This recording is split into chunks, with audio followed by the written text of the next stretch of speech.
देखिए, पूरी दुनिया में नुकसान हुआ है इस कोरोना से। हिंदुस्तान पूरी तरह से अर्थव्यवस्था चरमरा गई है।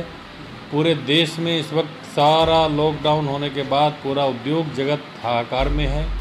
पूरे उद्योग बंद हो गए हैं, व्यापार बंद हो गए हैं, लोगों की सारी इनकम के साधन बंद हो गए हैं। नोएडा जैसे शहर में, जहाँ पर कि यहाँ हर रोज़ पैसा आता था, हर रोज़ काम चलते थे, हर रोज़ उद्योगों में प्रोडक्शन होता था, जब लॉकडाउन हो गया तो सारा पहिया रुक गया। पूरा देश वहाँ का वहीं खड़ा हो गया और खर्चा आदमियों का सबका हो ही रहा है। तो मैं कहना चाहता हूँ कि पूरा देश का बड़ा नुकसान हुआ है इससे, और इतने बड़े नुकसान की भरपाई करने के लिए हमारी पूरी सरकार बहुत ताकत लगा रही है।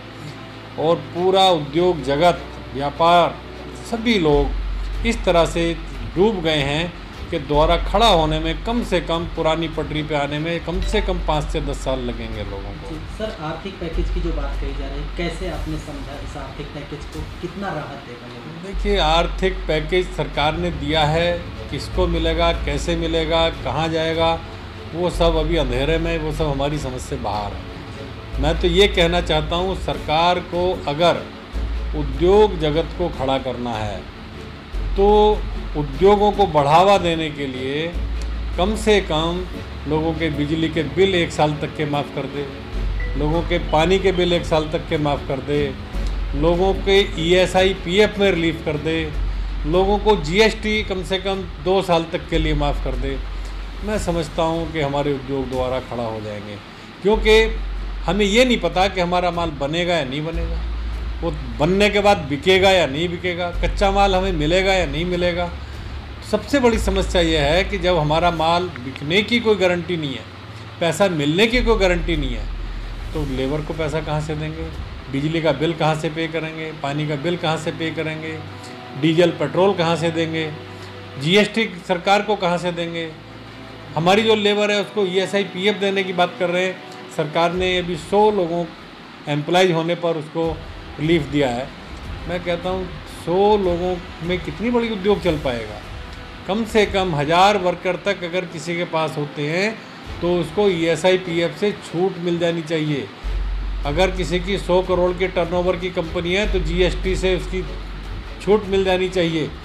जब तक सरकार लोगों को पूरा सपोर्ट नहीं करेगी, व्यापारियों को सपोर्ट नहीं करेगी, उद्योगों को सपोर्ट नहीं करेगी, वर्कर को सपोर्ट नहीं करेगी, किसानों को सपोर्ट नहीं करेगी, गांव वालों को सपोर्ट नहीं करेगी। आज लोग यहाँ पर किराए पर रहते थे, लाखों की संख्या में लेबर यहाँ पर रहते थे। लेबर पलायन कर गई है, गांव चली गई है, उनके बिजली के बिल बाकी हैं, मकानों के किराए बाकी हैं, कौन देगा, कहाँ से मिलेगा लोगों को? सरकार कह देती है कि उनका बिजली का बिल तो देना ही पड़ेगा, सरकार कहती है उनको वेतन भी दे दीजिए, सरकार कहती है उनको घर भी जाने दीजिए, लेकिन घर जाने के बाद वो बेचारे वर्कर घर में क्या करेंगे? वो वापसी आएंगे या नहीं आएंगे? आएंगे तो कब आएंगे?